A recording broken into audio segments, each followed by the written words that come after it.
caro cursista, você está agora na seção 3 da unidade 2 do curso que trata do pacote anticrime. E nesta unidade, eu creio que você já deve ter lido o material. E neste material foram tratadas algumas mudanças em institutos específicos, tais como a inserção da cadeia de custódia no Código de Processo Penal brasileiro, as modificações promovidas no arquivamento do inquérito policial, que ainda se encontram tais dispositivos suspensos por decisão do ministro Luiz Fux, mas que, caso ao final sejam entendidos como constitucionais, provocarão sensíveis mudanças no arquivamento do inquérito policial no direito processual penal brasileiro. Também foi discutido o disposto no artigo 14A, o novo artigo 14A, que também foi inserido pelo pacote anticrime e que traz uma espécie de citação dos termos da lei, mas entre aspas, em verdade, uma notificação, nos casos em que agentes de segurança pública são investigados pelo uso da força letal em serviço, seja na forma consumada ou na forma tentada. Eu fiz algumas críticas a este dispositivo, o artigo 14A, e é importante, não é, que vocês discutam, vocês debatam no nosso fórum. Digam aí se vocês concordam, não concordam com as críticas que eu fiz neste material quanto ao instituto previsto no artigo 14A. Eu quero ressaltar, quanto a esse último instituto, que o pacote anticrime também seria um dispositivo na legislação que prevê expressamente que esta prerrogativa do artigo 14A também será aplicada aos militares das Forças Armadas, aqueles previstos no artigo 142 da Constituição Federal, quando estiverem em missão de garantia da lei e da ordem. Então, militar do Exército, da Aeronáutica, da Marinha, se estiver em missão de garantia da lei e da ordem, também terá a prerrogativa prevista no artigo 14A do CPP. Ok? Então é importante essa observação. Pois bem, ainda nesse diapasão, é importante que nos refiramos a uma outra modificação, esta no Instituto da Legítima Defesa, promovida pelo pacote anticrime. A legislação acrescentou um parágrafo único ao artigo 25. Este parágrafo único dispõe que também se entende legítima defesa, desde que observar os requisitos do caput, o agente de segurança pública que repele a agressão ou risco de agressão à vítima mantida refém durante a prática de crimes. Vejam que esse dispositivo foi inserido no meio de uma discussão muito ampla sobre o Instituto da Legítima Defesa e os agentes de segurança pública. Essa discussão permeou boa parte da tramitação do pacote anticrime. Entretanto, um dispositivo que foi inserido com relação à legítima defesa foi esse. E eu digo que, na verdade, esse dispositivo não modificou nada. Esse dispositivo, em verdade, não acrescentou nada ao Instituto da Legítima Defesa. Isso por quê? Primeiramente porque o parágrafo único diz que ele será aplicado quando forem observados os requisitos do caput. E quais são os requisitos do caput? São aqueles já previstos para a legítima defesa de forma geral. Ou seja, para eu aplicar o parágrafo único, eu tenho que atender todos os requisitos da legítima defesa previstos de forma geral para qualquer cidadão.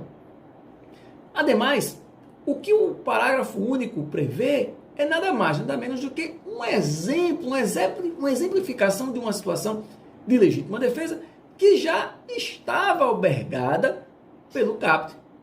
Que situação é essa? Uma situação de uma legítima defesa de terceiro, que, por sinal, pode ser praticada não só por agente de segurança pública, mas por qualquer indivíduo, pelo particular também. Então, em verdade, o parágrafo único traz apenas uma exemplificação de uma situação que já estava protegida antes, que é aquela onde alguém repele de forma moderada, utilizando os meios necessários, uma agressão injusta, atual ou iminente, praticada contra um terceiro. Então, esse dispositivo não inovou em nada. O Instituto da Legítima Defesa continua da mesma forma, com os mesmos requisitos. Ok, agora, um instituto, um artigo que realmente provocou a modificação sensível na nossa legislação é aquele previsto no artigo 492-E. Esse dispositivo trata da situação onde há condenação perante o tribunal do júri. Vamos falar agora de condenações perante o tribunal do júri, nas quais a sentença fixada pelo juiz togado prevê pena igual ou superior a 15 anos. O que diz esse dispositivo? Esse dispositivo diz que, nessas situações, ou seja, pena fixada no tribunal do júri, com quanto igual ou superior a 15 anos de reclusão, diz que o juiz-presidente determinará a execução provisória desta pena, sem prejuízo dos recursos que vierem a ser interpostos. Ou seja, condenação enquanto igual ou superior a 15 anos. No tribunal do júri, a legislação prevê agora um cumprimento imediato, cumprimento provisório da sentença penal condenatória. A legislação prevê apenas excepcionalmente, tá? Em caso em que o juiz-presidente observar que existe uma questão substancial cuja resolução pelo tribunal possa modificar o conteúdo da condenação, no sentido de afastar a condenação, anular a sentença ou fixar uma pena menor do que 15 anos, apenas nessas situações é que poderá o juiz-presidente deixar de determinar o cumprimento provisório da sentença penal condenatória à reclusão de pena igual ou superior a 15 anos. Então veja que é um dispositivo que vai trazer muitas discussões, inclusive quanto à constitucionalidade, posto que esta temática do cumprimento provisório de sentença penal condenatória, uma temática que já foi levada ao Supremo Tribunal Federal, houve uma decisão no sentido, mas nada impede que haja uma modificação no entendimento, sobretudo diante da mudança da composição do Supremo Tribunal Federal, posto que a última decisão foi uma decisão tomada por uma apertada maioria.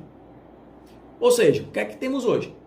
Tem-se hoje um dispositivo que expressamente determina o cumprimento provisório da sentença penal condenatória em caso de condenação a pena igual ou superior a 15 anos no tribunal do júri. Então, a regra, neste caso, é execução imediata da pena fixada. O dispositivo prevê ainda a possibilidade de, quando houver apelação, o tribunal pode suspender o cumprimento provisório da pena. Só que isso de forma excepcional, porque a regra é que a apelação não tem efeito suspensivo. A regra é apelação sem efeito suspensivo neste caso, apenas com efeito devolutivo. Só excepcionalmente, quando o recurso não tiver interesse, propósito meramente protelatório, e quando este recurso de apelação levantar uma questão substancial que possa resultar em absolvição, anulação da sentença, ou novo julgamento, ou um novo quanto de pena inferior a 15 anos, é que poderá, excepcionalmente, o tribunal conceder efeito suspensivo.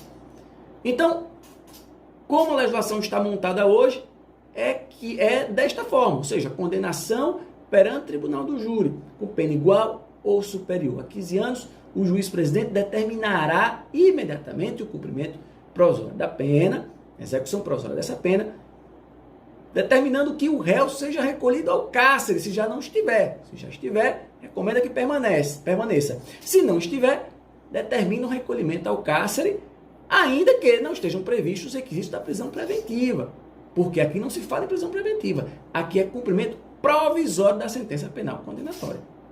Isso é o que está disposto na legislação e apenas excepcionalmente é que o juiz não determinará esse cumprimento provisório. Vamos ver o que é uma questão substancial que possa levar à modificação dessa decisão pelo tribunal. Aí é uma questão um pouco complicada, porque o juiz-presidente vai ter que, no momento em que estiver sentenciando, que terá que dizer se vai ou não determinar o cumprimento provisório desta pena, terá que vislumbrar se há alguma questão substancial que eventualmente fará com que o tribunal modifique o conteúdo desta decisão condenatória, seja no sentido de anular a sentença, seja no sentido de absolver o réu, seja no sentido de diminuir o quanto da pena para patamar inferior a 15 anos. Ok? Além disso, como já falei, apenas excepcionalmente, quando o recebimento da apelação, é que o tribunal poderá conceder efeito suspensivo. Esse dispositivo com certeza gerará muitas discussões quanto à sua constitucionalidade ou inconstitucionalidade. E aí eu pergunto ao colega cursista, o que é que você entende? Você entende que esse dispositivo é constitucional ou entende que ele é inconstitucional? Qual é a sua opinião?